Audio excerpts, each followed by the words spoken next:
हम और आप दिगंबर जैनाचार्य श्री पूज्यपाद स्वामी विरचित जैनेन्द्र व्याकरण जैनेन्द्र महावृत्ति का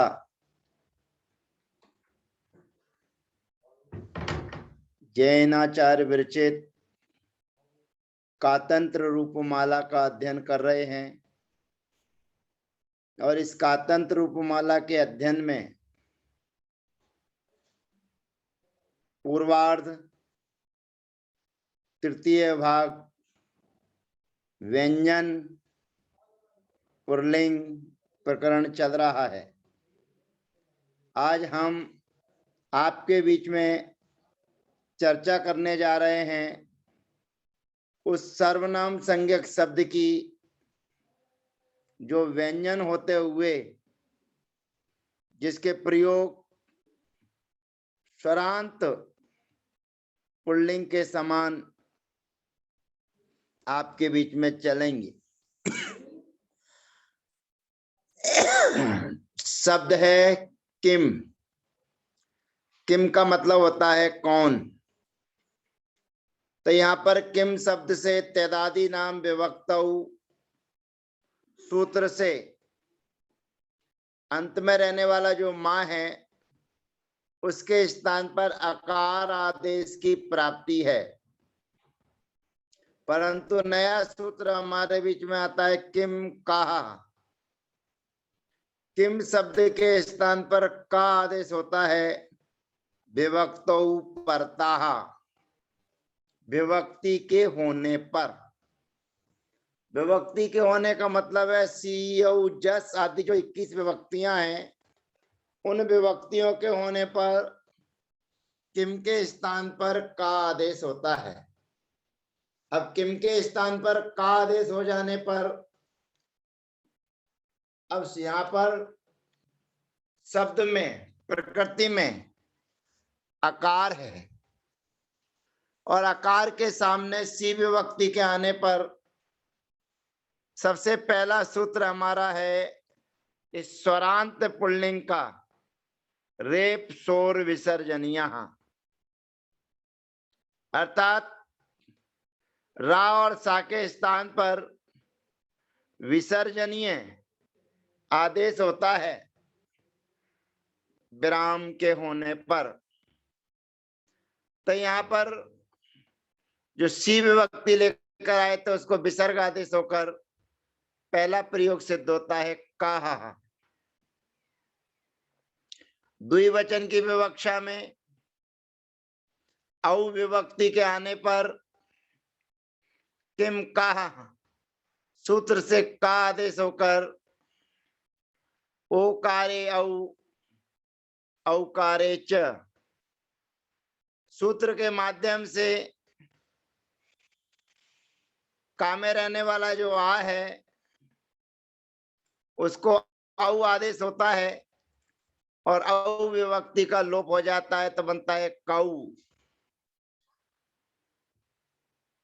अब जस विभक्ति आती है बहुवचन में, जस विभक्ति के आने पर सूत्र लगता है जस सर्व ई, अर्थात सर्वनाम संज्ञक शब्दों में जस विभक्ति के स्थान पर ई आदेश होता है।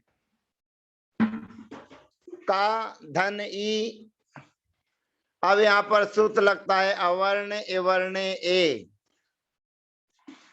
तो प्रयोग बन जाता है के। कहा कऊ के। संबोधन में भी इसी प्रकार से,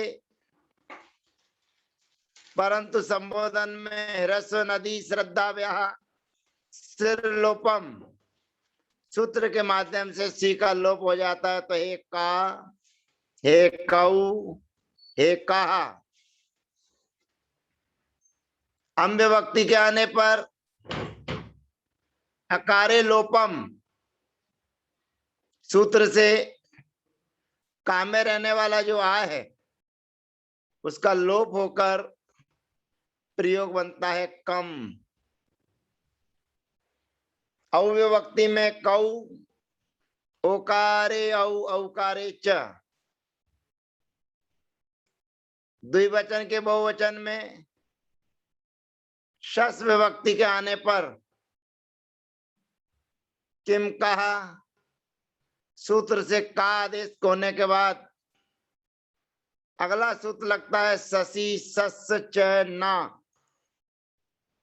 अर्थात आकार के बाद में जो सस है उसके होने पर जो लिंगांत आकार है उसको दीर्घ आदेश होता है और सस के सा को ना आदेश होता है।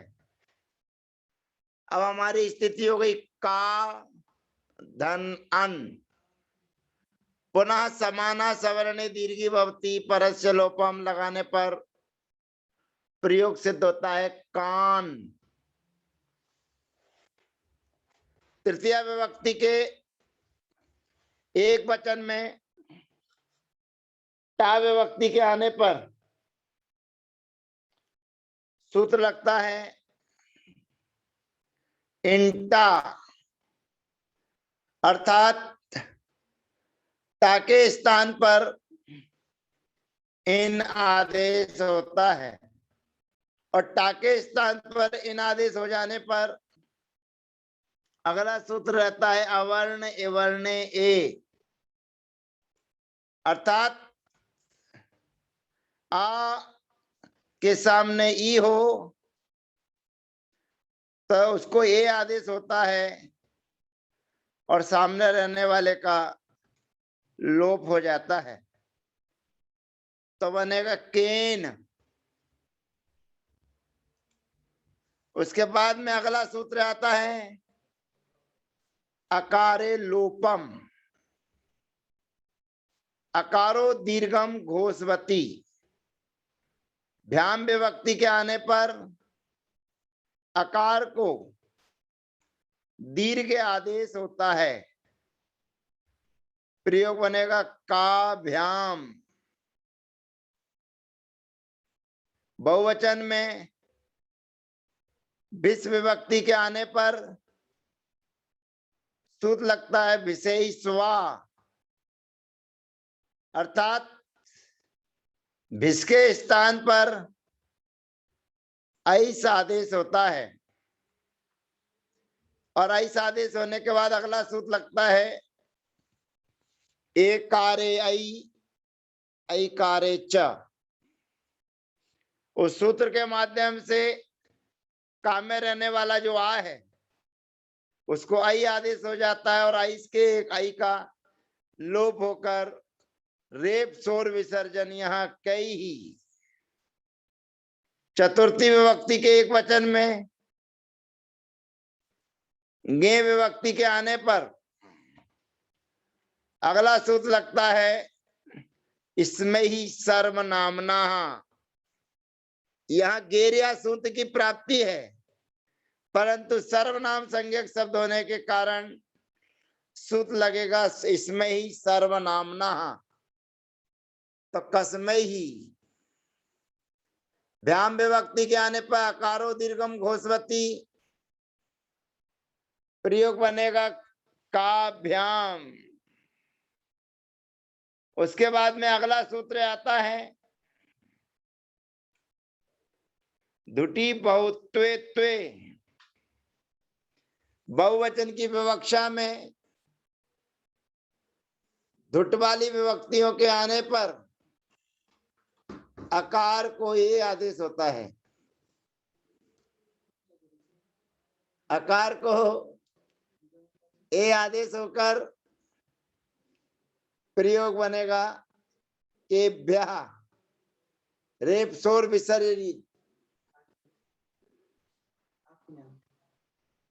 केभ्य। उसके बाद में घसी विभक्ति के आने पर घसी स्मात सूत्र के माध्यम से स्मात आदेश हो जाएगा तो बनेगा कस्मात,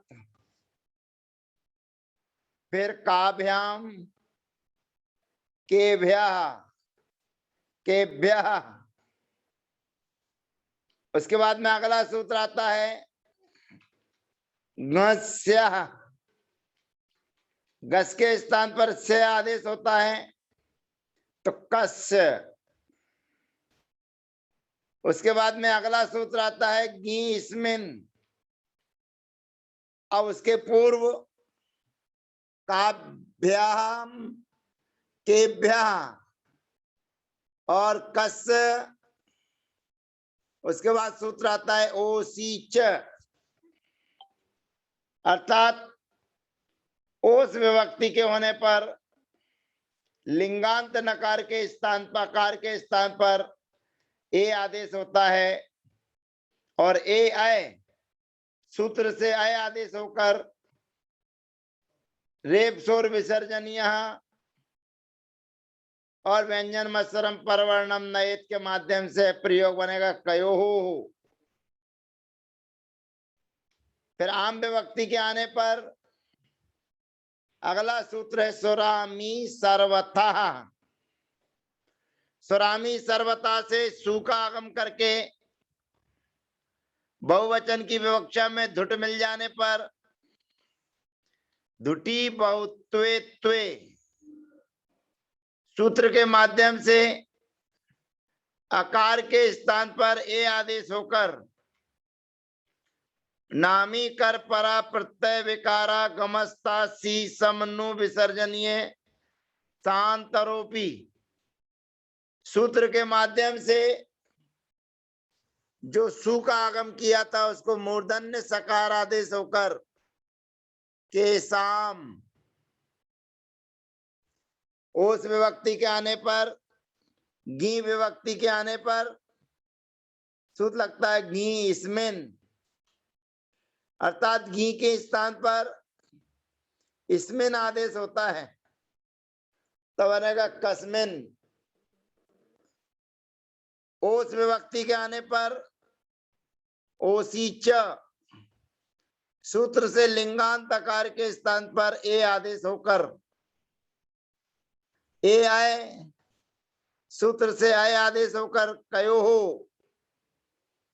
और सप्तमी के बहुवचन में शुभ विभक्ति के आने पर पा का अनुबंध लोप होकर धुटी बहुत्वे त्वे।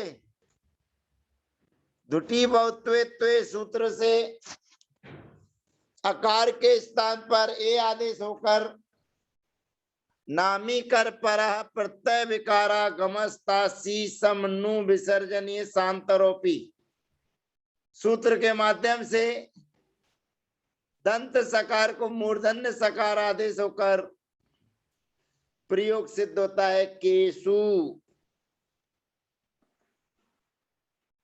अब इस प्रकार से किम कहा सूत्र से का आदेश होकर पुल्लिंग के समान सर्वनाम संज्ञक शब्द होने से कहा कौ के कम कौ कान केन काभ्याम केभ्यः कई कस्मै काभ्याम केभ्यः कस्मात् कयोः कस्मात् काभ्याम केभ्यः कस्य कयोः केसाम कस्मिन् कयोः केसु ये प्रयोग सिद्ध होते हैं। अब हमारे बीच में इदम शब्द आता है क्योंकि अब मकारांत शब्दों का प्रसंग चल रहा है तो मकारांत शब्दों में अब हमारे बीच में इदम शब्द आता है। इदम शब्दस्य तु भेदा। इदम शब्द में भेद है।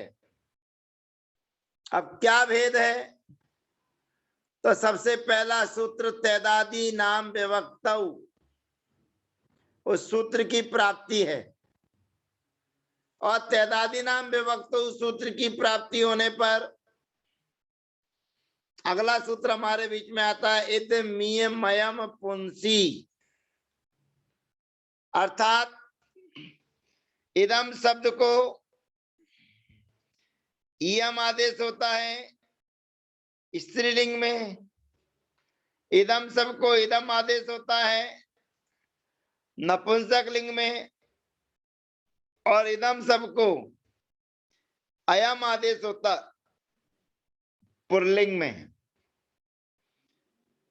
इदम शब्द के स्थान पर इयम आदेश होता है।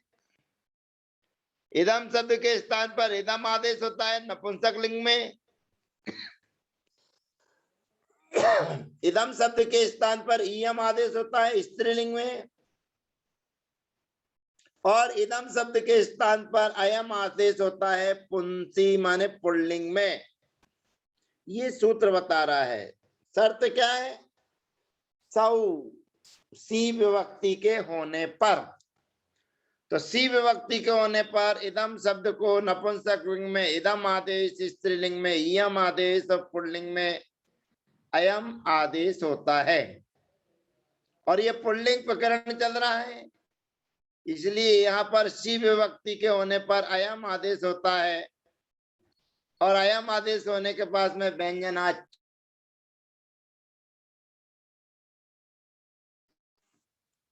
सूत्र से सी विभक्ति का लोप होकर अयम प्रयोग सिद्ध होता है। अब द्विवचन आदि में औ आदि विभक्ति के आने पर सर्वप्रथम हमें लगाना है तैदादी नाम विभक्तौ। उस तैदादी नाम विभक्तौ से जो इदम का मां है उसके स्थान पर अकार आदेश करेंगे और अकारे लोपम से अकार का लोप होकर इद बचेगा। इद इद धन औ। अब यहां पर सूत्र लगता है दोर द्वे महा। दोर द्वे महा अर्थात इदम संबंधी जो दकार है उस इदम शब्द के दकार के स्थान पर मकार आदेश होता है। इदम शब्द के दकार के स्थान पर मकार आदेश होता है अद्वे द्वे शब्द को छोड़कर। यहां पर दो और द्वे के बीच में अवग्रह खंडाकार का चिन्ह चाहिए, जिसका यहां पर अभाव है। तो तैदादी नाम दकार से मोह भवती। तैदादी शब्दों के दकार के स्थान पर मकार आदेश होता है अद्वे विभक्तौ। द्वि शब्द को छोड़कर शेष प्रयोग के होने पर। तो यहां पर दकार के स्थान पर मकार आदेश होकर ओकारे औ औकारे च सूत्र से इमौ प्रयोग सिद्ध होता है। बहुवचन में जस सर्व ई और दोर दो द्वेर मह सूत्र से दा के स्थान पर मा आदेश होकर जस सर्व ई सर्वनाम संज्ञक शब्द होने से इमे। द्विवचन में प्रथमा विभक्ति के संबोधन में अयम इमौ इमे। द्वितीय के वचनों में अकारे लोपम और द्वे दो द्वेर मह सूत्र के माध्यम से दा को मा आदेश होकर इमम। द्विवचन में ओकारे औ औकारे च इमौ और बहुवचन में ससी सस च ना सूत्र के माध्यम से पूर्व स्वर को दीर्घ और सस के सा को नकार आदेश होकर इमा धन अन यहाँ समाना सवर्णे दीर्घी भवती परस्य लोपम सूत्र के माध्यम से पूर्व पद को दीर्घ और अन के आकार का लोप करके ईमान प्रयोग सिद्ध होता है। अब इस इदम शब्द के तृतीय आदि विभक्तियों में जहां टा आदि विभक्तियां आएंगी उसके प्रयोग हम अगले सत्र में आपके बीच में रखेंगे। तब तक के लिए जय जिनेन्द्र, वंदना, सबका यथा योग अभिवादन।